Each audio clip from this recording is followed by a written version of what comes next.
మార్కెట్కు ఎర్ర బంగారం పోటెత్తింది. ఒక్కరోజే సుమారు 1,00,000 బస్తాల మిర్చి మార్కెట్కు తరలి వచ్చింది. మిర్చి బస్తాలు ఎక్కువ రావడంతో వ్యాపారులు సిండికేట్గా మారి ధరలు తగ్గించి కొనుగోలు చేస్తున్నారని కర్షకులు ఆందోళన వ్యక్తం చేస్తున్నారు.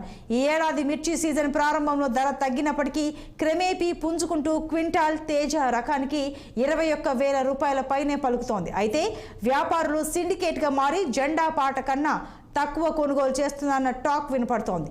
ప్రకృతి సహకరించక చీడ పీడలను తట్టుకోక వచ్చిన అరకొర దిగుబడిని అమ్ముకునేందుకు రైతులు నానా కష్టాలు పడుతున్నారు.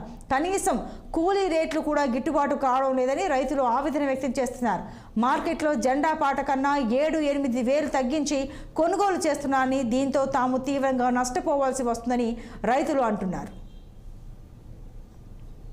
రైతులు ఏవైతే తీసుకురావడం జరిగిందో, నిన్న బుధవారం రోజు కార్మికుల కోరిక మేరకు సెలవు ప్రకటించడం వల్ల తర్వాత ఈరోజు కొన్ని వాతావరణ పరిస్థితుల వల్ల కూడా రైతులు వారి యొక్క సరుకును చాలా పెద్ద మొత్తం లోపల మహారాష్ట్ర, తర్వాత ఆంధ్రప్రదేశ్ నుంచి కూడా అనంతపూర్, చిత్తూరు జిల్లాల నుంచి కూడా వచ్చినట్టు రైతులు చెప్తా ఉన్నారు.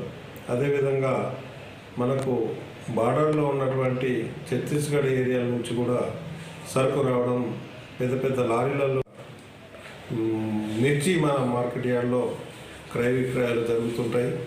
అందులో భాగంగా ఈరోజు 1,00,000 పైననే మన దగ్గర మిర్చి బస్తాలు రావడం జరిగింది. చాలామంది రైతులు కూడా వాహనాల పైన ఉంచుకొని ధర నచ్చనట్లయితే కోల్డ్ స్టోరేజ్లో నిల్వ చేసుకోవడానికి వెళ్ళడం జరుగుతున్నది.